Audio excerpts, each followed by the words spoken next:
Hey, Dan, welcome back. Thanks for having me. Quite the intro. Very nice. That's the first time I've seen that, too. It's great. Anyways, Dan, it's awesome to see you again this week. And here we are in another down week, another bunch of red days piling up here. Let's talk about the S&P 500. What's the story there? So we're continuing to see weakness in the S&P 500, and we just broke the lows that we've seen at this point. We had October lows that we were watching. Those have broken. So now we're looking back at February, and those in the market back in February can remember that was a time of significant fear. We had a big old dump. We ended up recovering from it, but we're now looking back down at those support levels. So we continue to see weakness. At this point, I'm watching how oil is going to be coming into play with the market as a whole. And we're patiently waiting for signals that the trend has shifted. But until that happens, we're still looking for more red. Sure. How important would you say the speech of Chinese Premier Xi Jinping is going to be? It's definitely going to interact or have an impact on the markets in the short term. That's the narrative that the market is attaching itself to right now. Of course, the Fed and the rates are going to be on the topic of discussion, but it's China. It's China and the U.S. and the trade deals, and that's what's the driving force. And the headlines and the tweets, that's what we're seeing the biggest reaction. So that's what the market is looking for. Mm-hmm. And so how's all this affecting the cannabis sector?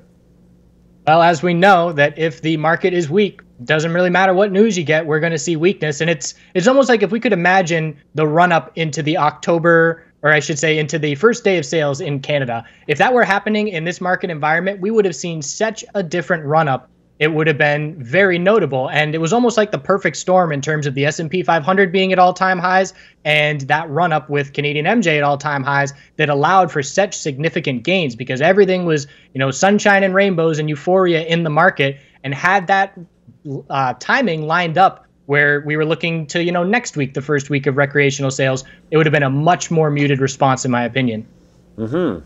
Okay, so what's going to catalyze the change in the weather, so to speak? It's always emotion. It's a cycle of emotions. We saw the top with extreme euphoria. It was palpable. Everybody was pumped. Everybody was talking about gains, and now we're seeing the exact opposite. So we're monitoring social media, as always, Facebook groups, Reddit, Twitter, and seeing people saying, I want to take my losses now and exit the sector. The market's weak, and I'm sick of seeing red day after day. And so we reach a point where the retail investors just doesn't want to take it anymore. They exit, and then that's where we look for the potential shift in momentum. And really, we're looking for that in the cryptocurrency space as well. That's a more long, drawn-out version of euphoric cycles and fear cycles, but it's a smaller version as to what's going on in the Canadian MJ space as well. Mm-hmm. Okay, so if you're starting to see those indications of absolute despair, the case where the night is darkest before the dawn, does that mean that we are on the verge potentially of a reversal? Well, it's absolutely, we're always watching for it. We need to see daily trend changes. That's the bottom line. We need to see higher lows and higher highs on the daily time frame. That's going to mark at least short-term relief and give us support levels that we can play off of. Right now, the vast majority of major names only have one or two support levels anywhere nearby that we have to be playing off of. So we're keeping an eye out for it. The more we see, people capitulating and exiting their positions, the more we're paying attention. Hey, is this the turnaround? But in the end, it's going to be the S&P 500 and to a certain degree oil that marks the temporary bottom, in my opinion. Sure. Okay. Elaborate on that a bit, on the price of oil and how that's going to interact with the S&P on sentiment in the cannabis space. So I'm always about correlations. Those who've been watching my videos know that I'm constantly talking about correlations and how they're changing. Oil in the markets generally have a direct correlation. If oil's going up, the markets are going up. Some days you can literally line up the 5-minute time frames and the candlesticks will be the exact same. You could overlap them, and it's so significant a correlation that the S&P 500 does exactly what oil does, or vice versa to a certain degree. And I'll show you here in just a second on the charts how the top of the S&P 500 was marked by a very significant oil dump. And I do believe that oil is going to get at least a little bit of a relief rally in the near term. And I do believe that that will be a relief rally in the S&P 500, which in turn will be a relief rally in the Canadian MJ space, as it's all correlated to a certain degree. So it could be all sunshine and rainbows again by the end of Q1 2019?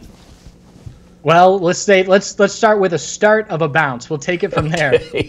All right, let's go to the charts now, and you can explain your oil correlation theory.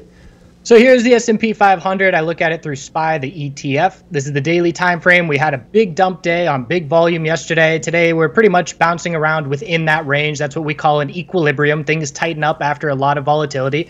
Bottom line is the bears are still in control after a break of support to lower lows. If we go to the weekly time frame, we can see that the top of SPY was pretty much up October. When October started, that's when the dump started to get going. And it's pretty much been 3 months of weakness. We just hit those lower lows. And if we bring up the oil chart, we can look at the monthly time frame. And over the last 3 months, starting in October, we have seen an all-out dump taking back 1 year, 12 months of upside action erased in 3 months of this dump. So I'm looking at a major support on oil of 42.08, and I'm looking for that support level to hold and for us to form a higher low compared to that. So when we get a bounce and some relief on oil, we'll just be looking for a lower high to form. Again, this dump is so significant that we're not going to be looking for any kind of major trend changes. But on that bounce where we look for the lower high, that's where we're going to be looking for SPY to see a weekly bounce to set its lower high. And then we'll be looking for Canadian MJ names to be setting their lower highs as well.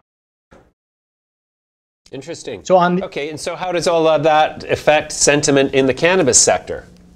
Well, once we have some green and some relief in the S&P 500, right now what we have is people fleeing, banking stocks, fleeing Amazon, Apple, all these major tech names. So if people are fleeing these extremely established names with significant revenue and earnings, they're not going to be putting it into an extremely speculative sector. We know that the cannabis sector has tons of potential, but these companies are not proven. So to think that people are going to move their money from proven companies and put them into speculative companies is just not going to happen. But if money starts to come back into these companies and back into the market, we'll be looking for people to be a little bit more, liberal in terms of where they can allocate their capital and maybe be willing to take on a little bit more risk if they don't have to worry about the S&P 500 collapsing if we see this bounce start to get going.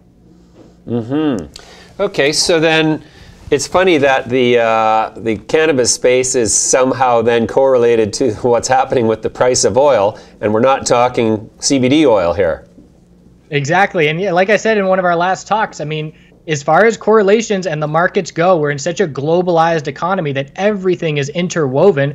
And, Canadian MJ investors have to be watching what China's doing and what Trump is doing and these trade deals and oil. It's a vast web and it seems overwhelming. But the more you see how these things interact, I'm staring at the screen every day and just watching these little minute ticks and seeing how everything is comparing to each other. And without a doubt, these correlations are certainly something to be aware of and be monitoring. And I do believe that oil bouncing will give us a relief bounce in both markets and, of course, the Canadian MJ sector. I see some names are sort of responding positively to the general weakness, acting sort of in contrary to the general market direction, and others are more closely emulating the general market direction. Why are these names that seem to be, less impacted by the negativity, why are they so less negatively impacted? Well, that can be a number of things. It can be, little fundamental reasons. It can be, really, honestly, that's a great observation to be making in this point in time, because when we see the shift happen in the market and the market gets some relief bounce, the names that are holding up better are going to respond better to when the bulls finally do show up. So as far as, the bottom line fundamentally as to why that's going on, I don't have the answer. Perhaps, some of the hedge funds or bigger banks, investment banks have done some more due diligence and are more confident in these names.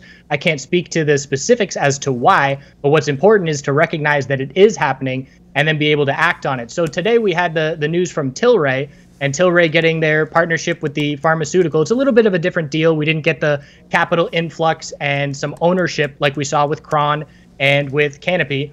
But what we're seeing is that we're seeing, Canopy still reacting weak, a red day. We only have one support level nearby, and this is for CGC. It's 2810, the only support nearby.